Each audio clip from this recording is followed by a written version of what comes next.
Hello, my name is Till Loach from the Department of Radiology, the Inselspital, University of Bern, Switzerland. I will talk about Pincer FAI due to protrusion acetabular or acetabular retroversion.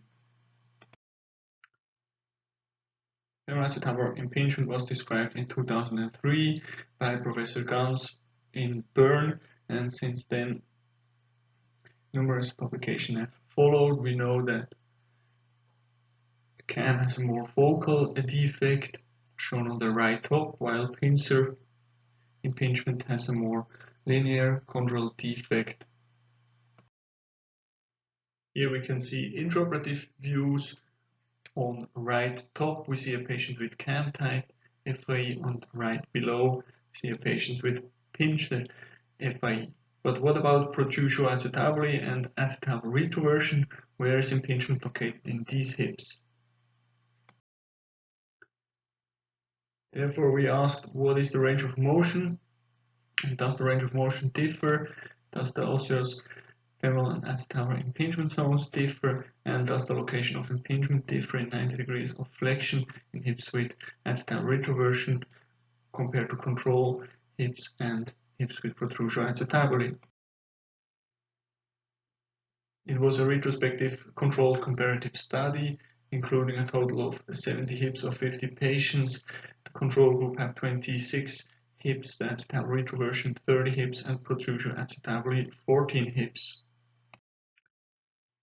This is the protocol of the CT scan, including the entire pelvis and the distal femoral condyles.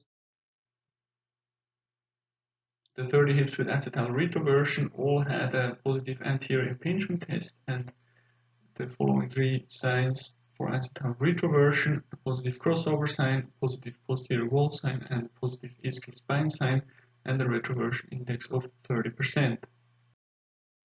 This is also shown here on the left side. We see an X-ray of a patient with acetabular retroversion and all three signs positive for acetabular retroversion.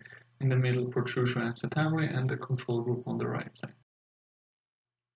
We performed manual segmentation of CT-based 3D models using commercial software and used a specific software with automatic rim detection and the equidistant method for virtual range of motion and impingement simulation.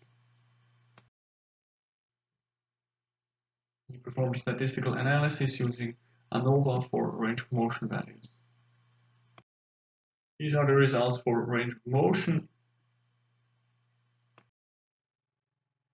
On top we see that flexion was significantly decreased of patients with protrusion acetabular compared to acetabular retroversion and the control group.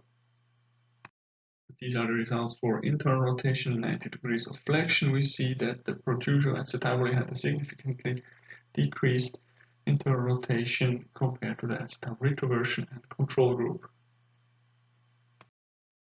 These are the results for the location of impingement. We see that acetabular impingement was significantly different between protrusion hips and normal hips, mostly located at 2 o'clock. These are the results for the femoral location of impingement. We found a significant difference between protrusion hips and hips with acetabular retroversion. For hips with acetabular retroversion, femoral impingement was mostly located between 2 and 5 o'clock, while for protrusion acetabular it was mostly located between 3 and 6 o'clock. These are the results for the anterior impingement test performed in 90 degrees of flexion and 30 degrees of internal rotation. On the right side we see hips with acetabular retroversion.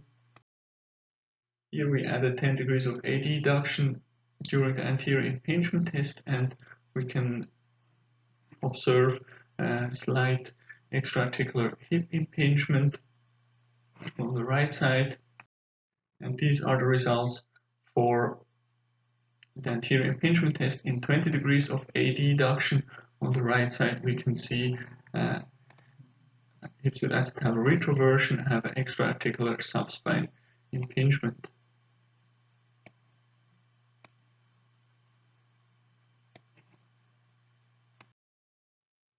Limitations of this study are that we had a low number of patients per group.